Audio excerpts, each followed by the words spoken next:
So as part of WWE's Black Friday, one of those people that was released was Drake Maverick, rockstar spud from the independent scene. But on a more recent episode of NXT, where he didn't quite win the interim Cruiserweight Championship, he did, on the other hand, get re-signed by the company in a sort of like a very public showing by Triple H. He came out and gave him an NXT contract and re-signed him to the company. And since Drake has been in part of this cruiserweight tournament, there's been a lot of discussion about whether or not this is in good taste, because they're kind of like capitalizing on the very raw emotion that he showed on the day that he got fired. They even used in a video package him being sent his release papers and things of that nature. But the other half of the sort of the conversation are those who believe that this was a work all along, that he was released as part of this storyline and has been re-signed as part of this storyline. So, I mean, where do you stand? I mean, people love a conspiracy, don't they, Luke? I don't think that it was part of the storyline all along. I think that Drake's passion in that video that he posted sparked something. They thought, they were already intending to use him for this tournament. And I think that sparked him to a level that, gets him into the final, gets him up against Phantasma, and has him almost come close to winning the interim Cruiserweight Championship and therefore getting his contract for NXT. I couldn't imagine this being something you would work into a load of releases, like a horrible time for a bunch of people, something that's a bit of a blot on the wrestling industry, that, every time WWE does these mass releases, these are things that are talked about down the line, and they're always remembered as dark days for wrestling. I don't think you would build out of that on purpose a storyline, even if the attempt on NXT was to sort of replay the Cedric Alexander Cruiserweight Classic signing, that kind of Triple H coming out at the end of a match where everyone's chanting "sign Cedric," and comes out and says, "Yeah, I'm going to give him a contract," and then Cedric gets signed and inevitably wasted in WWE. But here I don't know. It would just rub the wrong way, wouldn't it, if it was the idea all along? So I think I don't think WWE is that despicable.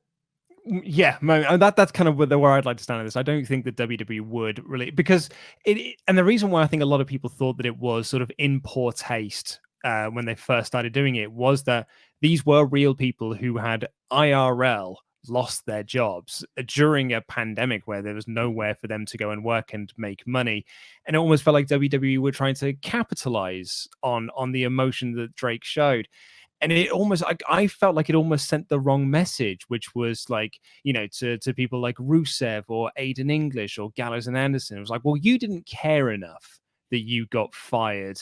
That's why you're not being rehired. Just so what I mean? Like it almost felt like it almost felt like it was sending the wrong message. Yeah, and then that's the and that's the thing. We don't necessarily know for a lot of people in that slate of releases who'd asked for it, who hadn't.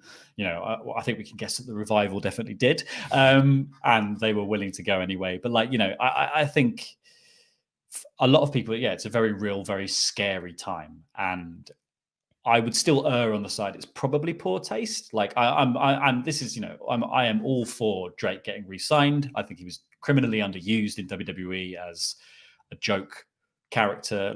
He's clearly very talented in the ring. He's a great seller. He is a brilliant underdog character, and this is a really good story for him.